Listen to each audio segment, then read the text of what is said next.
Welcome to Take It Up with Jessica Lee. I have the Chief Revenue Officer of YapStone here with me, Kurt Bilafer. Welcome, Kurt. Thank you, Jessica. Very excited to be here. So tell us what this marketplace that you're targeting for YapStone. What is it? Yeah, so YapStone is really focused on offering integrated payment solutions, what we call the platform economy.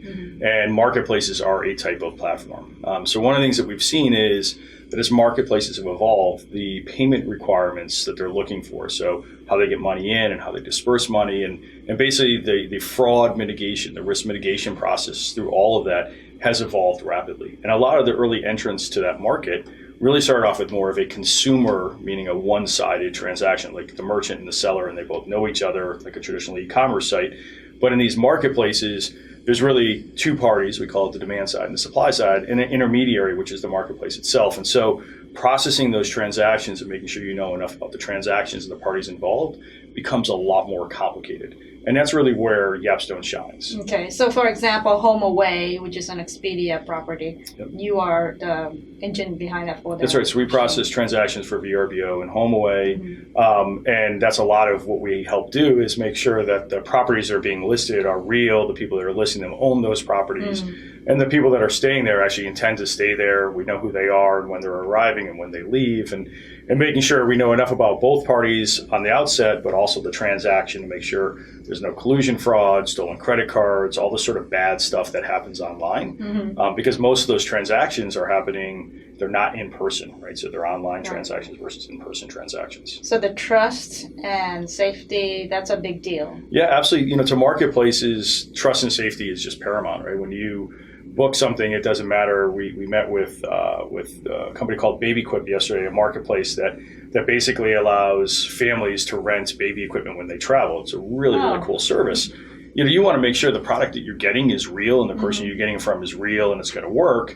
But you also want to make sure the person that's renting it is trustworthy and is going to return the item at the end of the stay. And so I think trust is really important. Trust is really hard earned, so it happens over a series of transactions and it's easily lost. And so that's where marketplaces, we were at an event earlier this week called the Marketplace Conference, and that's a lot of what they talked about, just how paramount trust is. And in the early days, trust really comes through in the transaction, right? So that exchange of the money. I mean, think of like our early days of like Craigslist, where you'd list something and you'd go to the McDonald's parking lot because you didn't really know who was going to show up, and you wanted bright lights and people around, and then you traded something and it looked like it was like a drug deal because it's like cash and I got something in a box and I leave. Like, the marketplaces have evolved tremendously to now where they're processing hundreds and thousands of transactions. How do you do that at scale, and how do you make sure the trust is there? Okay, so I know you are doing like $20 billion of transaction a year. Yep. So you're doing well. You have a lot of clients right now, but you are growing, right? Absolutely. So, I mean, YapStone's been around for a long time. We got our start building what we call vertically integrated solutions for both rent and vacation rental payments. And then we started to evolve to providing more of these marketplace solutions because we could see these needs coming, these unmet needs really from these evolving marketplaces. And so that shift has happened and we continue to heavily invest. And so that's part of the reason why I joined YapStone was I had previously worked for a company that was going after platforms and marketplaces called WePay, and WePay was acquired by JP Morgan Chase. And at the time, and I still believe now, there's just this tremendous opportunity for innovation. And when I looked at what YapStone had to offer, they have like nearly 40 microservices as well as a full stack solution. We could really go from selling something that was vanilla, one size fits all, to really selling bespoke, or sometimes I call curated experiences for these marketplaces. Because every marketplace is a little bit different. Sometimes they want to, pay what they do called advance pay ahead of transactions. Sometimes they want to have different settlement terms or do split payouts. And so all that sort of flexibility is really important to the marketplace to support their model. So that's why I've joined. And so part of my charter is to continue to grow not just the revenue, but the team associated with it. So I've been on board for 4 months now. I joined in December. And there's aggressive growth plans. So just in the sales and marketing organization, I think we had to hire like 25, 28 people in the first 6 months. Thankfully, I've got through the first tranche of my first 90 days. But we basically have 20 people we need to hire in the next 90 days, right? And those are for sales and marketing roles and pre-sales and post-sales, because we continue to see just a ton of demand for integrated payments. So that's a pretty broad responsibility you have. Most people own just revenue as in customer sales, right? Yep. And now you actually are saying you own the lead generation part, the brand awareness and all that, from marketing to sales to actually customer success, the Absolutely. full journey. Yeah. So I am the one throat to choke. So the only person I get angry at is myself in the process. No, it's a great opportunity. And I think one of the things, for the 20 plus years that I've been really focused on sales and satisfying customer requirements is that there becomes too much of this disconnect and kind of the blame game that happens particularly between sales and marketing. So I'm very fortunate to have the opportunity to run two really great teams that are focused on solving that problem. And because I can resolve the conflict nearly instantly, sometimes I have this internal conflict of like which side of me is going to be right in winning that discussion. The reality is when we come up with value prop, when we talk to customers, it isn't sales that owns the relationship with customers, it's the company that does. So I can easily bring in marketing people and customer success people to hear why are people buying or why are they dissatisfied, which I think gives us an advantage in just kind of innovating very, very quickly on why, what message hunts, why do people buy, and make sure that we don't just talk about in the market in part of our lead generation and market awareness, but all the way through the sales process and make sure that, because I also own the ongoing delivery and relationships, that the customers are realizing that benefit. And so that gives me, I call that the journey of payments with our customers. That gives me great sort of purview into what's happening and where we need to go address issues. And then is the pricing model like a percentage of the transaction? Yeah, so typically what we do is either interchange plus pricing. So it's some people call it cost plus pricing. But yes, we're basically benefiting from after card processing. There's a bunch of value-added services we layer on, and we get a percentage for each transaction that gets processed. Okay. All right, excellent. So what are some of the challenges that you're facing then? It's a crowded marketplace, and there's some well-known competitors. Yeah, I mean, I think part of it is just an awareness of what do marketplaces or platforms really require in terms of payment solutions and processing. So what's interesting is, the first payment solution we all think about is probably PayPal, right? Yes.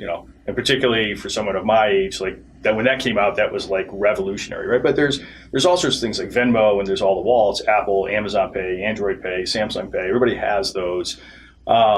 And then when you get to these multi-sided marketplaces, what ends up happening is people have implemented a lot of those solutions designed for traditional e-commerce.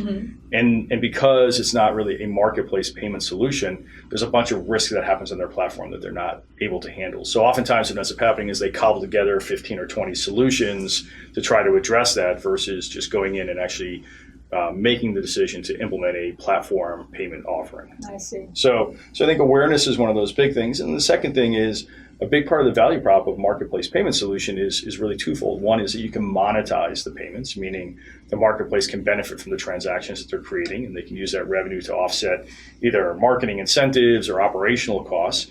But the second thing is these marketplaces create a bunch of inherent risk. And if they don't mitigate that risk or they don't address that risk by kicking off the bad actors or doing the right level of underwriting, something can happen. And typically that something is like the government or some sort of regulatory or a headline in the Wall Street Journal or something that then introduces tremendous reputational risk for the business that could potentially send you into a death spiral or worst case scenario, just set you back.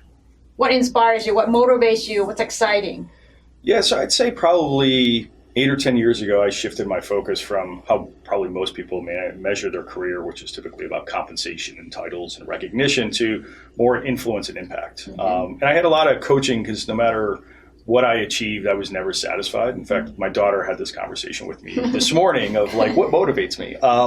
And so I think impact and influence for me are softer things. They're more difficult to measure and to manage, but it is about how you impact the people around you in their lives, whether it's like putting them on the right course or coaching them or mentoring them or just watching them grow. And I think oftentimes the way you see that is when people start either replicating your message or you've made the change in the organization in terms of like a trajectory or a message or an approach. And so those are the things that I look for. Oftentimes, unfortunately, they're all in the rearview mirror, which means I'm a change agent. That's a big part of what my role always is, to come in and bring change. And so as I run through walls and try to storm and recreate things, I get what I call death by 1,000 paper cuts, right? And so then I think I'm not being effective or it's taking too long. And then as I pause, what I realize is I'm just allowing everybody to come along with me. And then that's when I realize, wow, okay, I actually did have an impact. And so maybe I'm getting just older or slower or wiser. It's one of those or the combination of all of them. But now what I'm starting to realize is the importance of bringing everybody along with you. And so influence and impact is super important for me. you have many years of sales experience. So the impact is also like the sales approach that you teach or coach your team. Yep. Is it the challenger and your thoughts on that kind of approach? Yeah, so years ago when I worked for SAP, we participated in the surveys and the study to build the Challenger Sale book, corporate executive board. And I was over in Asia running one of SAP's groups when we actually rolled it out in Asia. And so what's interesting is there's all sorts of cultural nuances. I think Challenger works great in environments where you can sell with conflict, whether it's controlled conflict or others. In some markets, that doesn't work. Like in Japan, that's a hard place to go and be a challenger.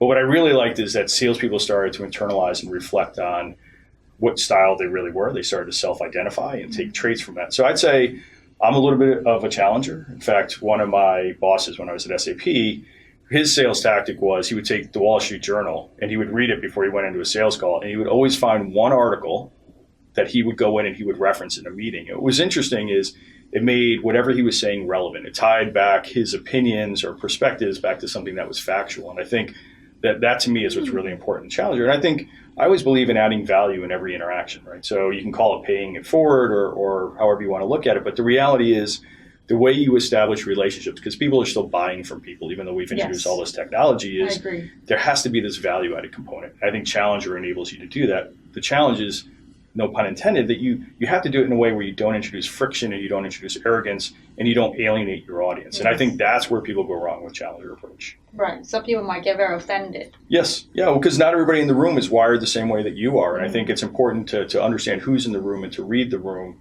And typically what I see is the best way to be a challenger is in a small scale and identify who your coach is, right? And so work with them and be confrontational and help them understand what they're doing may not be right, or there are other ways to do that, and then let them continue to champion that through the organization. Okay. So looking ahead, what's your vision for YapStone here in a couple of years? Yeah, so I'm not thinking a couple of years out. I kind of live in like these 90-day, these quarterly increments, right? So I think, a big part of what we're focused on right now is really rebranding and repositioning YapStone for what we do now. YapStone's been around for 20 years, and people think of us as these vertically integrated solutions. And now as we've put more and more emphasis on a product we call Transact, which is our marketplace solution, it's really getting that word out and educating people on what that looks like. And the challenge of the YapStone brand and what we do, Transact in particular for marketplaces, we're what's considered an ingredient brand, meaning if we're doing our job right and you go to a marketplace and that's like HomeAway and using our product, you never know it's YapStone, right? So we the way that we're going to do this, we're going to do this by telling the stories of our customers and the value and the problems that we've solved to get to other marketplaces. So it's a little bit more complicated approach. And so I think, awareness is just always a challenge, whether it's a crowded market or it's just a loud market. It's making sure people understand what that looks like. That's one. Two is it's hard to put a value on keeping people out of trouble, out of jail, a lot of those sort of things. Like I'm not a big fan of selling fear or selling FUD in general. And so part of it is we have to continue to layer on these value-added components and do it in a way where people understand what is the business impact, right? That it is additive to their business. It's not we're going to keep you out of orange jumpsuits, but there's some goodness with it as well. Okay. So I know you guys are based in Walnut Creek. Yeah, that's right, Walnut Creek, yep. East Bay, and you are hiring in the marketing department, the sales department, the customer success department. So the company is... Yeah, and certainly on the product and the tech side as well. I mean, all of our teams right now are going through massive growth. We have an office in Santa Monica. We have 150 people in Ireland. And we're hiring the best folks wherever we can. I currently live in Seattle, and so I make the commute down frequently. So, what we're really looking for is the best people that are evangelists and have passion around the change that we're going through. So there's a total of 400 people, and you're looking to maybe... Yeah, so I think we're at 450 now, and so I suspect we'll probably finish the year around 550, maybe a little bit more. Okay. The big challenge with hiring lots of people is you want to hire them and onboard them and ensure their success. And so we're also taking this measured approach to making sure we have the right people and everybody gets onboarded quickly and successfully. Excellent. Well, hopefully this video will attract more talent for you to consider. Yeah, absolutely. Thank you very much, Kurt, for being on the show. Thank you so much. I really appreciate the opportunity. There you have it, folks. Take it up with Jessica Lee.